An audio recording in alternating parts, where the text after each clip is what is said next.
Shalom mes frères et sœurs, shalom.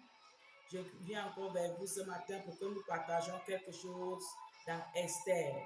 Esther, c'est une longue étude, vraiment qui nous aide jusqu'aujourd'hui, nous les enfants de Dieu, à prendre son exemple pour qu'on puisse aussi grandir dans la foi. Et en espérant aussi que le Seigneur nous fait grâce comme il a fait à sa servante. Donc, la petite partie que je dois prendre avec vous pour ouvrir vos yeux physiques et spirituels, c'est la petite partie de son enfance. La Bible nous explique que Esther était restée orpheline. Elle est restée orpheline et elle a été récupérée par une membre de sa famille qui a eu à l'éduquer sans manquement. Et ses parents, la Bible nous dit, il s'appelait Mardochée. Il y a deux aspects ici qu'on doit voir. L'aspect de Esther elle-même et l'aspect de papa Mardochée. On va d'abord prendre Esther elle-même. Esther était un enfant que elle est restée soumise à son oncle.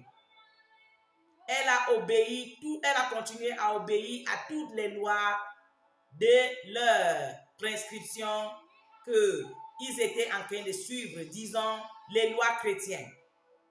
Que son oncle, les principes chrétiens que son oncle la donnait, elle a tout respecté, en respectant aussi son oncle. Elle a gardé son corps jusqu'à l'âge qu'elle se retrouve entre les bras de son mari, le roi. Parfois, nous, les enfants de Dieu, on va aller prendre la bénédiction, mais on ne veut pas voir quelle est l'attitude qui a amené quelqu'un à la bénédiction. Nous voulons les bénédictions, mais on ne veut pas adapter les attitudes qui t'amènent à la bénédiction. Ça, c'est le thème de mon message. Beaucoup veulent être comme Esther. Beaucoup me font même les jeunes d'Esther. Mais est-ce que toi-même là, tu as fait le reste? Là où tu es orpheline, là on t'a confié chez ton oncle, sur ta tante, on ne sait quel problème tu te trouves là-bas. Est-ce que tu vis dans l'honnêteté? Est-ce que tu es soumis? Est-ce que tu obéis encore à la loi qui est inscrite dans cette famille, la loi de Dieu? Tu ne veux rien. Est-ce que ton corps tu es encore vierge? Toutes ces choses, il faut les arranger ensemble avant d'aller arriver à la bénédiction de Esther. Ah oui.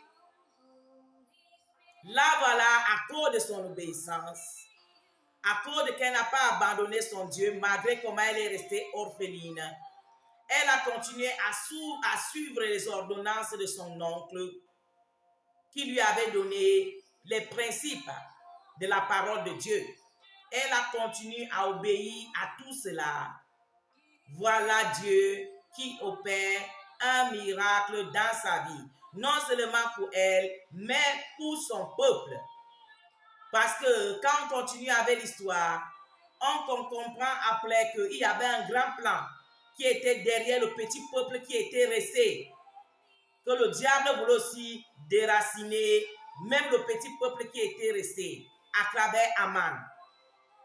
Mais Dieu a utilisé Esther à travers son comportement, à travers qu'elle était soumise, son cœur ouvert à Dieu. Dieu l'a utilisé pour envoyer entre les bras du roi, afin que quand le temps arrivera, elle peut sauver son peuple. Depuis que Dieu t'a créé, quel est le plan de Dieu dans ta vie? Tu vas être comme Esther. Comment tu te prépares? Comment tu te positionnes? Quelles sont tes attitudes? Quel est le Dieu que tu loues en réalité? Et quel est le Dieu que tu sais tous les jours en réalité? Est-ce que tu respectes les lois? Est-ce que tu obéis à ton oncle Madoché? Est-ce que tu entends ce que Madoché te dit? Est-ce que tu es encore vierge? Tu veux être comme Esther. Dieu est le Dieu des orphelines et des orphelins. Mais ceux qui écoutent la parole de Dieu et ceux qui mettent la parole de Dieu en pratique, c'est ceux-là que Dieu est leur Père. Si ton Père c'est un autre Père et tu vas venir prendre les bénédictions chez Dieu, ça devient compliqué. Vous voulez les bénédictions des enfants de Dieu, soyez les enfants de Dieu. Vis selon la parole, respecte la parole, lis-la et mets-la en pratique. C'est là où Dieu va venir à ta rencontre. Ça, c'est le premier point. Deuxième point, on va regarder l'oncle, comment il a été avec sa fille. Il a donné à sa fille une éducation impeccable. Il n'a pas dit que oh, ça ce n'est pas mon propre enfant que j'ai donné avec le sang ou bien quoi que ce soit. Il a éduqué cet enfant avec les principes de Dieu. Et voilà la gloire qui vient et tout le peuple en profite. On te laisse un enfant. Peut-être tu as même épousé une femme qui a un enfant. Cet enfant-là, tu ne la prends pas en considération parce que ce n'est pas ton sang. Toi-même, tu ne peux même pas d'abord penser que tu peux épouser une maman qui a eu les difficultés et qu'elle avait eu l'enfant. Elle ne voulait pas aller dans le puits pour avorter. Elle a péché comme tout le monde. Elle a fait du mal comme tout le monde. Elle est là avec ses fautes. Toi, papa, tu vas te marier. Malgré comment la maman a toutes les qualités pour être ton épouse, tu ne la maries pas à cause de qu'elle a un enfant ou bien les enfants. Et tu dis que tu es chrétien. Quel genre de chrétien que tu es? Quel genre de chrétien? Il faut te regarder. Et il y a beaucoup d'exemples. On te donne un enfant qui est au milieu de tes enfants. Tu maltraites l'autre. Tu donnes l'attention à tes enfants. Nous tous, on connaît la suite. Ayons un cœur d'amour. Quand tu dis que tu es un homme de Dieu, il faut vraiment être un homme de Dieu réel. Tout enfant et enfant, ça dépend comment tu accueilles cet enfant, comment tu l'éduques. Quels sont les principes que tu donnes à cet enfant-là? Cet enfant-là que tu négliges dans ta maison, ça fait 2 jours, il ne mange même pas. Tu la maltraites. Est-ce que tu sais que l'enfant-là, c'est Esther? Qu'elle va sauver le peuple. Papa, ton cœur est noir. Maman, ton cœur qui est noir comme mon foulard. Tu dis que tu es un enfant de Dieu. Voici dimanche, tu vas te préparer pour aller à l'église. Tu vas aller chanter plus que tout le monde. Tu vas chasser les démons là-bas plus que tout le monde. Il y a une orpheline dans ta maison qui est en train de souffrir. Tu ne penses pas. Une orpheline qui est quelque part, que dans ta responsabilité, tu peux m'envoyer quelque chose. Ce n'est pas ton problème. Mais tu cours pour aller chez Dieu. Pour aller faire quoi? Appelle l'orpheline là. Appelle l'orphelin. Demande-lui comment il va. Envoie quelque chose là-bas. Dieu va te bénir. Les autres même, ils ont pris leurs choses. Après la mort de leur papa, de leurs parents. Vous avez tout volé. Tu ne veux pas aller remettre ça à l'enfant en train de souffrir. Il n'a même pu aller à l'école. Mais tes enfants partent à l'école. Laisse que tes enfants partent. Dieu vous attend quelque part. Les orphelins là que vous maltraitez, que vous volez, que vous roubez, vous les roubez spirituellement et physiquement. Parce qu'eux, ils n'ont pas le droit de vivre. C'est seulement vous, avec vos enfants, que vous avez le droit de vivre. Le Seigneur vous attend quelque part. Tout est vanité. Il faut manger maintenant. Toi avec tes enfants. Là, elle va arriver que vous allez aussi pleurer. Comme l'orpheline là en train de pleurer quelque part. Ah oui. La justice de Dieu, vous ne pouvez pas vous échapper. La justice de Dieu vous attend. Tout enfant, l'enfant, on t'a confié cet enfant-là. Il faut lui faire grandir dans les principes. Tu es parti marier un homme. Tu trouves que l'homme-là avait eu une première femme. Peut-être elle est morte.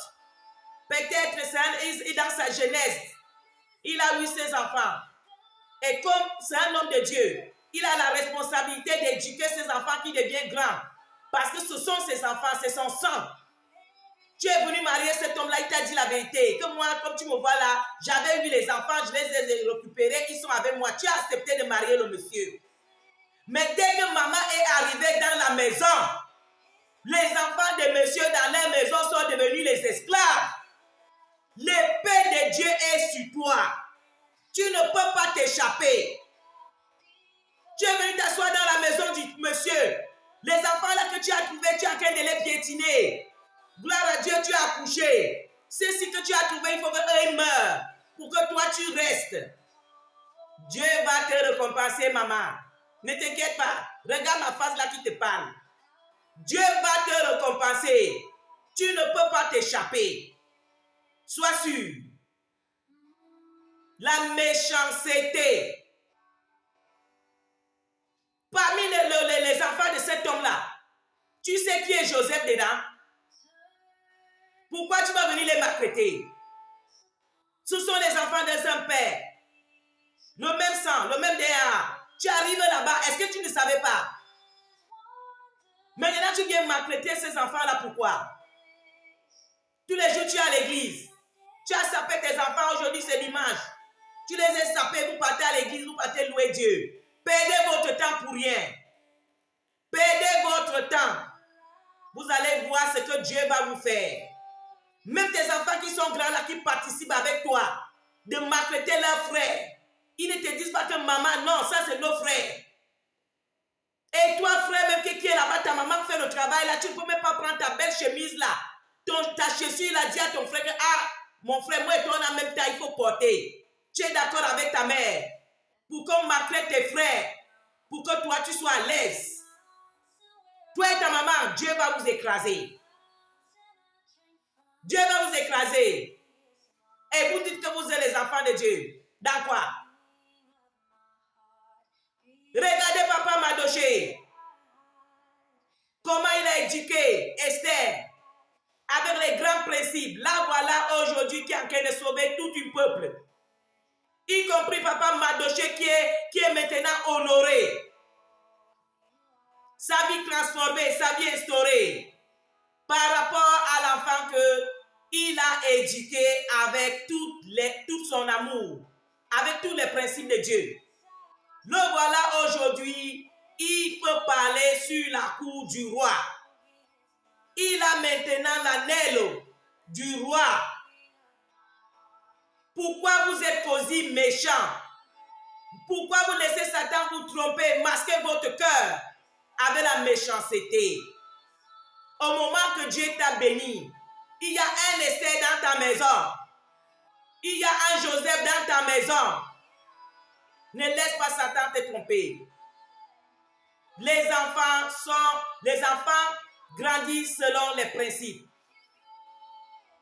Si tu as la chance d'avoir ton enfant est tout petit et toi-même tu l'as éduqué, cherche que pour tout de l'éduquer avec les principes qui veulent amener gloire à la famille, peut-être même le monde entier. Avoir la haine, réfléchir, ah ce n'est pas mon enfant, ah ce n'est pas ceci, ce n'est pas puissant.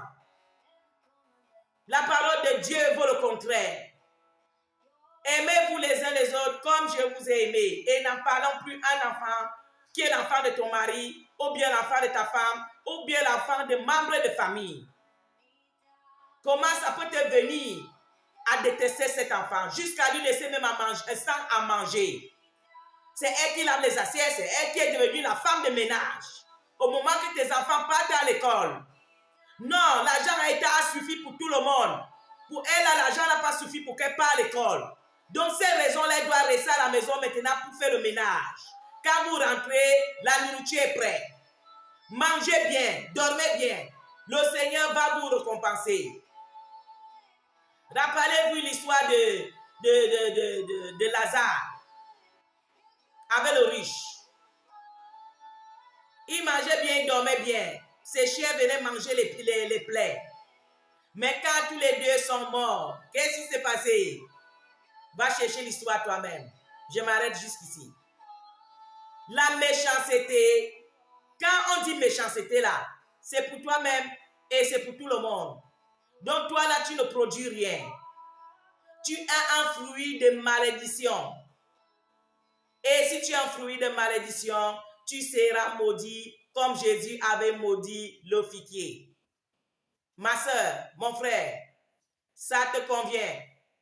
Ça te convient d'être un vrai enfant de Dieu. Sois un enfant de Dieu vrai. La crainte de Dieu. L'amour de Dieu. Va dans Galates. Galates 5. Commence à lire, tu vas voir les fruits de la chair et les fruits du Saint-Esprit. Ça va beaucoup t'aider. Vous marchez dans la méchanceté. Vous collaborez avec Satan. Mais vous dites que vous êtes les enfants de Dieu. Ça ne peut pas se passer. Il y a la justice qui vous attend quelque part. Ça, c'est ce que le Saint-Esprit te dit ce matin. Là où tu te trouves, au bout du monde, en train de maltraiter les orphelins, en train de maltraiter la femme là que la femme a menée, pour venir te donner, papa, me voici, tu as dit que tu me maries.